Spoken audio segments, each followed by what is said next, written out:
Hello, I'm Lori Murphy, Assistant Division Director for Executive Education at the Federal Judicial Center. Welcome to our podcast focused on executive leadership in the judiciary. Our first episode is about accomplished executives at the top of their game who failed spectacularly.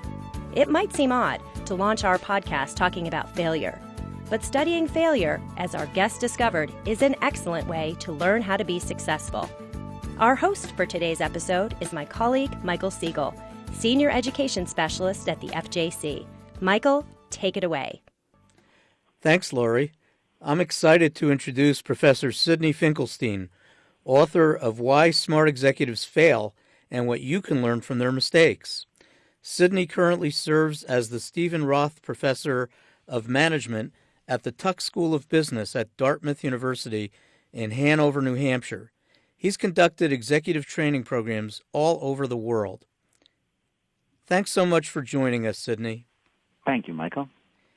Tell us, what was your inspiration for writing the book, Why Smart Executives Fail and What You Can Learn from Their Mistakes? Well, I had heard and read, and many of us have, so many books from CEOs about how great they were and successful they were, or by consultants talking about a couple of their clients and giving us yet another formula for success. And when you go and look at the companies everyone was writing about 2 or 3 or 5 years later, you discover they weren't doing so well. And so we were really missing something big. And I thought, everyone knows people make mistakes. Companies, organizations struggle and stumble sometimes. Why isn't anyone analyzing that? Why isn't anyone writing about that? And that really was the major impetus for me to get into this topic. It's an important addition to the research. And the research for the book began in 1997 and included 197 interviews with the executives and their associates in some 50 organizations. Can you describe the range of organizations, maybe some of the names you encountered, and the kinds of executives you interviewed? Yes, absolutely. So it was a really broad range of organizations from different countries, different industries, companies like Rite Aid in pharmacy to Sony, from Japan to Wang Labs in the U.S. And many others. And the senior executives themselves were very, very successful. That was one of the hallmarks of what I discovered. They were really successful until they weren't, and they ended up doing a bunch of things that were mistaken.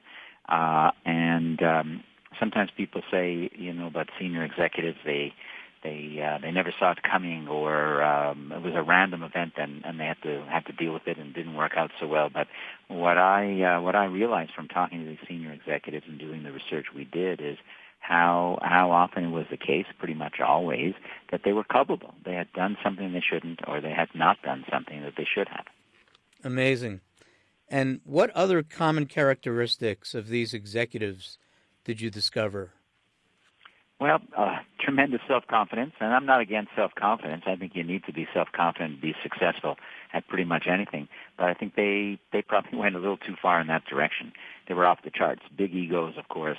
They really believed they were the ones that had that knew more than everyone else. I talk about them as people that felt like they had all the answers, that felt like they had to be the center of attention, that just refused to learn new things. They thought they had it worked out. They were not really focused on learning, and all of those things were really came out to bite them in a pretty bad way when they faced challenging circumstances. Yeah, boy, that comes through in your book. And when I read your book, I found myself shaking my head in disbelief about how smart executives failed to respond to changing conditions in the market. They believed that what worked for them in the past would continue to work for them in the present and the future.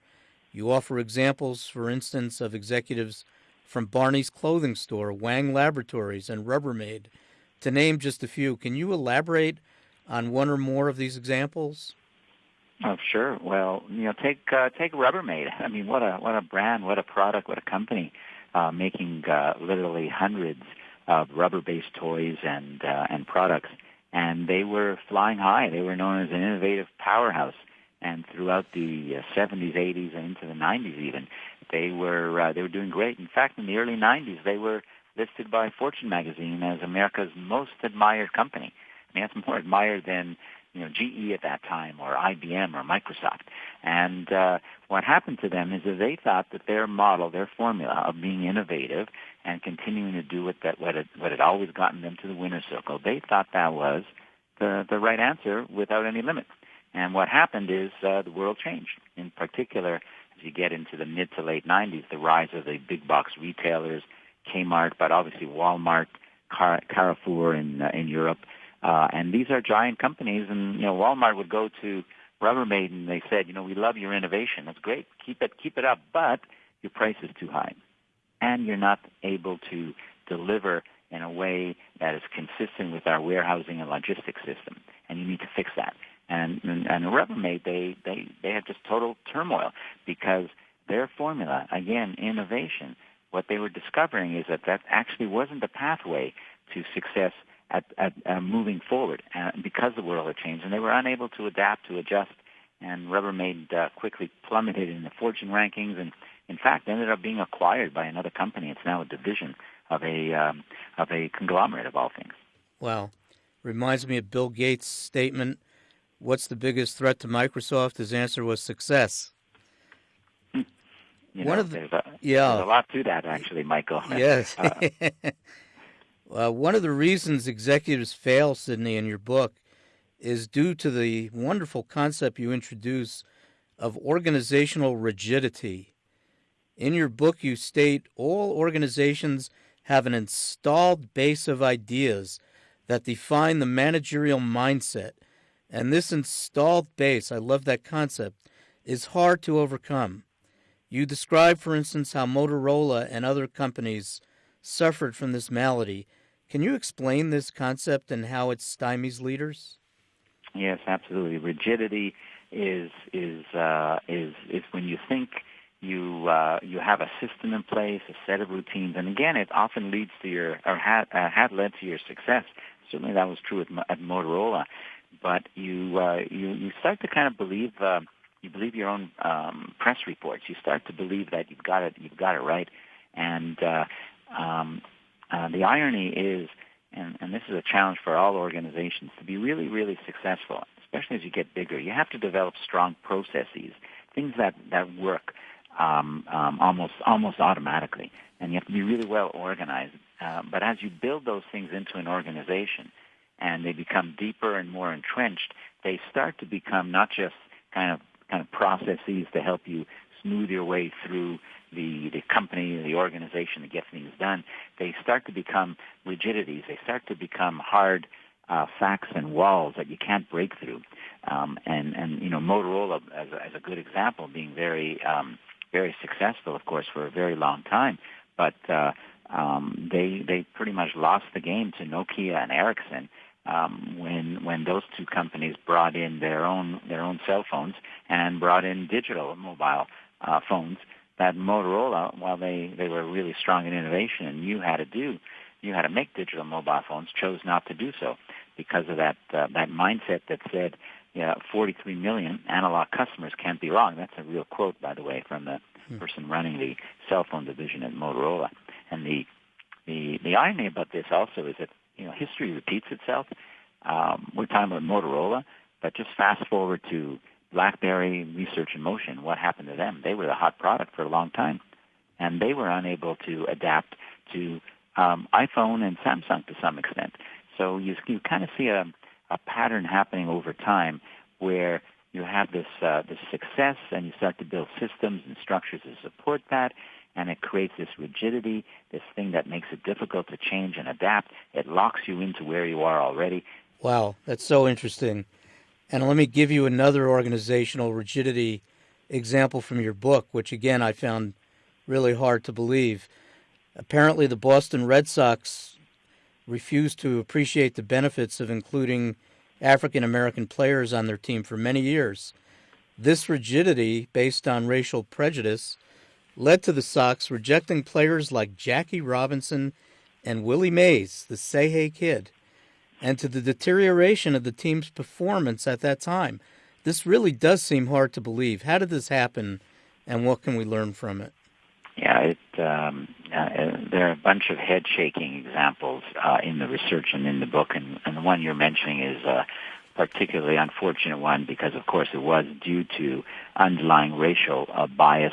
And it's not that the Boston Red Sox were the only team or only sports team to experience that, but they were one of the most well-known, certainly. And, Willie Mays, and not considered good enough. Jackie Robinson, not quite the right guy. How did these things happen? So, of course, race and other bias and gender bias and other biases and cognitive biases, they play a part of how humans think.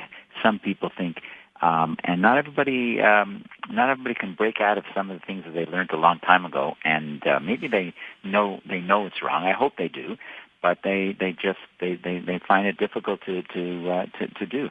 What also happens is you start to surround yourself with people that are reinforcing what those rigidities are. They're reinforcing what your biases are, and so there's no one around you that's going to kind of stand up and raise their hand and say, why are we doing this? Why aren't we considering someone whose obvious talent, of Willie Mays, the talent is so off the charts?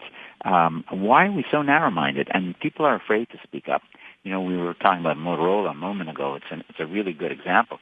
Where was the senior executive? Where was the board member that raised their hand and said, we need to think about this? No one did that. And it's a statement about human nature, I think. Yeah, and it has applications in the political world and in many organizations.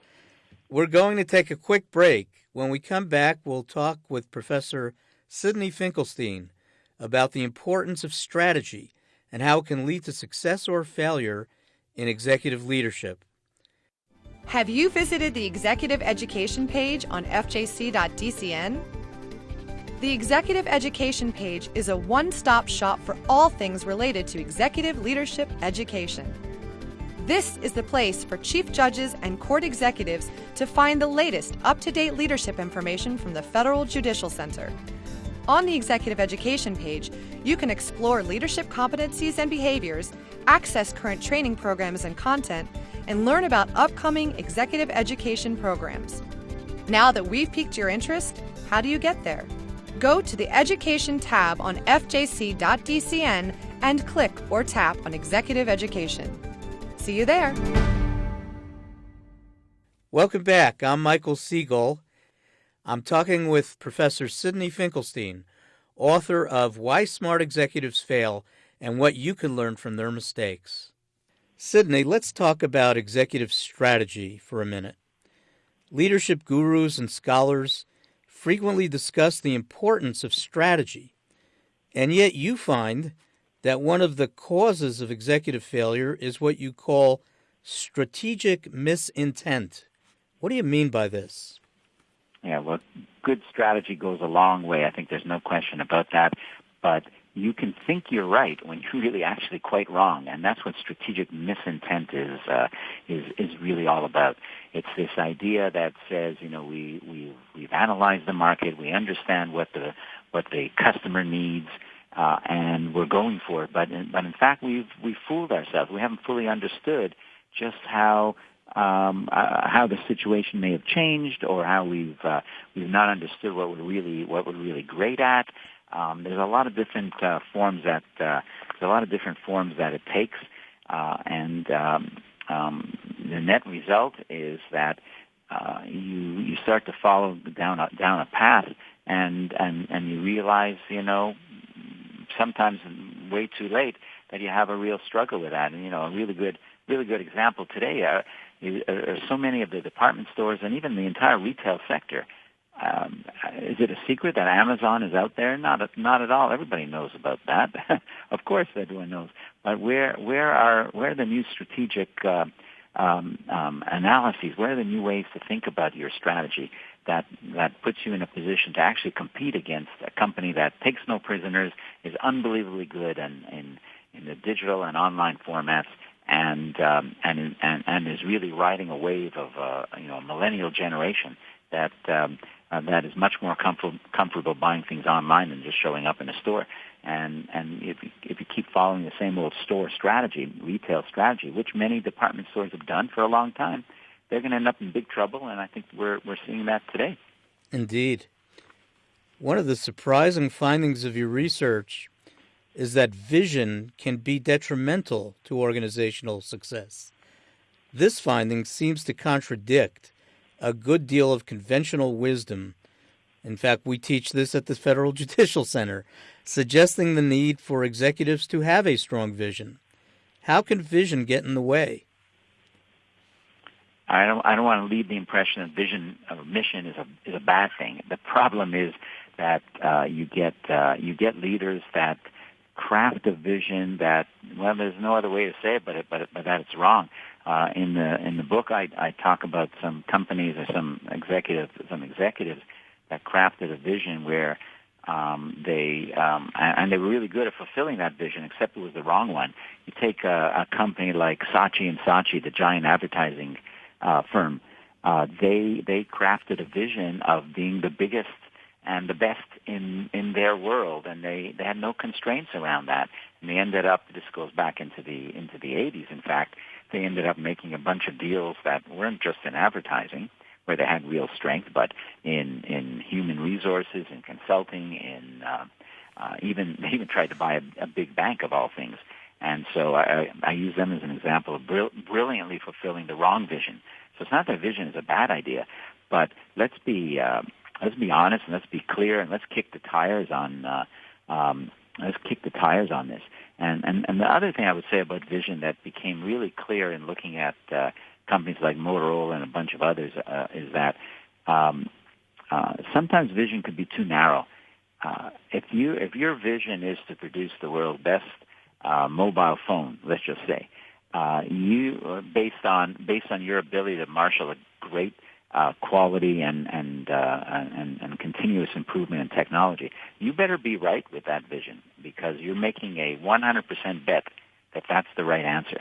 And the world's pretty complex, so I like the idea of a vision, but I like the idea that translates, maybe if you take it one step lower, into 2 or 3 fundamental goals. Because if you end up making, again, your bet on only one possible solution to your world and your problem, you're betting everything, and you better be right. And many of the companies and leaders I studied actually were not right at all about that. Well, so they became kind of obsessed with their own vision. Absolutely. I'd like to come back to the idea we previously discussed about executives failing to introduce change when conditions in their environment were almost begging for it. Using the Schwinn bicycle or Levi's jeans examples, can you elaborate on this? Yeah, absolutely. Schwinn is a great example because everybody knows Schwinn. Growing up, most people had a Schwinn. But what happened to them? Well, what happened to them is that they did not adapt or adjust to really mega changes in their industry. In fact, you look at the rise of mountain bikes, the beginning of mountain bikes as a category. This was a tiny blip on the screen. In fact, there's this guy named Gary Fisher out in California that he and his friends invented the mountain bike, if you will. And it turns out that senior Schwinn managers somehow discovered Gary, and they flew out to see him, and they talked to him. And Gary was this kind of counterculture hippie guy, and the Schwinn managers in their suits and their ties took one look and said, "This guy's nothing." And they turned back to Chicago, went home to head office, and didn't do anything about that. And so what kind of mindset is that? Because Gary became a pretty big company, and every one of Schwinn's competitors went into the mountain biking business at some point, and Schwinn was pretty much the last company to do that. So to me, if we can extract kind of not just the lesson, but what you can do about this, I've always thought that there are 3 key elements required to change, and to change in any significant way. And Schwinn illustrates a lack of ability in all 3, but especially the first. The first is you have to be willing. You have to be willing to change. The Boston Red Sox were not willing to adapt to a change in their talent pool, which is the rise of great African-American ball players. Schwinn wasn't willing to adapt to the change of the rise of mountain bikes. So you have to be willing. And sometimes we think, well, that's an obvious, that's a no-brainer, but it's not.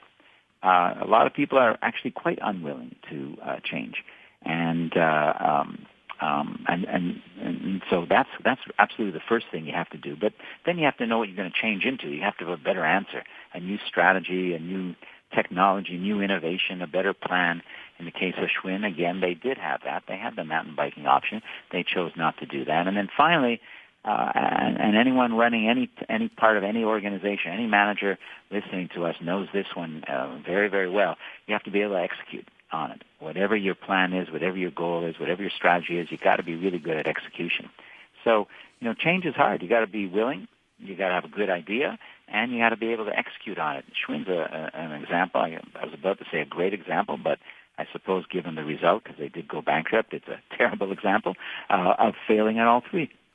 And I suspect, going back to an earlier point, that having people around you to encourage your willingness to change could be very helpful. Oh, yeah, absolutely. And, every one of us, every manager, every leader, you can just ask yourself, how often is it the case that somebody in your team is coming to you to kind of push back and challenge and disagree with you? And some people, of course, that happens every day, and they're getting worn out. And when people tell me that, I say, great, you're lucky. I think the real problem is when no one's really speaking up to you. And each of us can kind of make that assessment for ourselves. If no one is disagreeing with you, don't have the right team, or you haven't created a culture in the team that enables them and gives them some safety, psychological safety, if you will, to speak up and not fear the repercussions of doing so. So important. Toward the end of your book, you discuss the 7 habits of spectacularly unsuccessful people. I had a chuckle when I thought about Stephen Covey's popular book, The 7 Habits of Highly Successful People. I'd like to discuss 3 of these habits.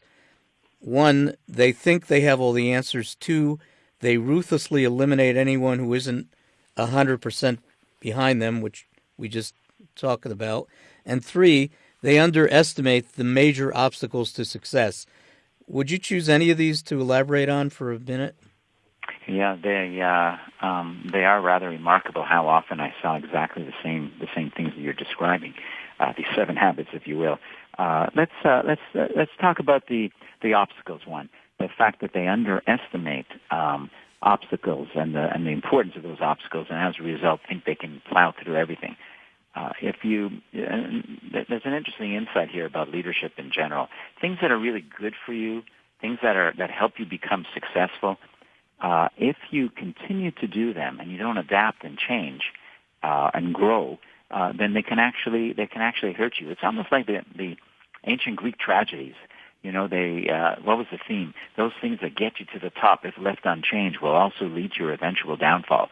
Well, this point about obstacles is exactly that, because no one's going to be successful if as soon as you run into some interference, as soon as you run into some difficulty, we turn back and we don't have the resilience, we don't have the perseverance to kind of figure things out. We have to have that. We have to have that ability, and I bet we couldn't find a successful person that hasn't figured out a way to get through barriers in the past.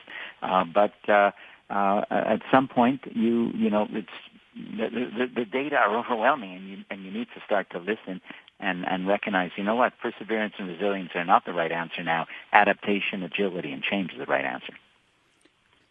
At the end of your book, you say the smart executives profiled in this book did not intend for disaster to strike, but it did because they weren't aware of the insidious and sometimes complex ways in which failure emerges in organizations. The executives you described were decent, mostly highly successful, as you mentioned, and intelligent people who certainly did not intend to fail. How could court executives learn from their mistakes? Well, there's a lot of things. There are a lot of things that are possible. I think number one, let's get serious about practicing some humility. I said earlier, I love and believe self-confidence is important, but so is humility. In fact, it's another good example of how combining the opposites, kind of a paradox, is really critical. You got to believe in yourself, but you also also need to be humble enough to listen to what other people have to say and process that information. I think that's a big thing. I think second, be on the alert for data, for information, especially coming from users of your products and services, customers and others. Don't hide behind a desk or a cubicle and think you're going to figure out what's going on. You have to be out in the field talking to real people that are using your products and services, that are benefiting from it, and ideally finding out what could go wrong or what the problems are and how you might be able to fix it. And then I think third, when we surround ourselves with world-class talent and we help them get better, and we create an environment where they continue to learn, we create this kind of learning culture that people talk about. I think that's as powerful of a vaccine, if you will, you can have against some of these underlying causes for failure. I think all of those things will make a big difference for people. Thanks so much. I know the judiciary can learn a lot from this, and we at the FJC try to help them fulfill that third strategy of learning, and you have really helped us learn today. Thank you so much for talking with us today, Sydney. Oh, thank you, Michael. I really enjoy it. Thanks, Michael. To hear more episodes of In Session, visit the Executive Education page on fjc.dcn and click or tap Podcast. You can also search for and subscribe to In Session on your mobile device. Produced by Jennifer Richter and directed by Craig Bowden. I'm Lori Murphy. Thanks for listening. Until next time.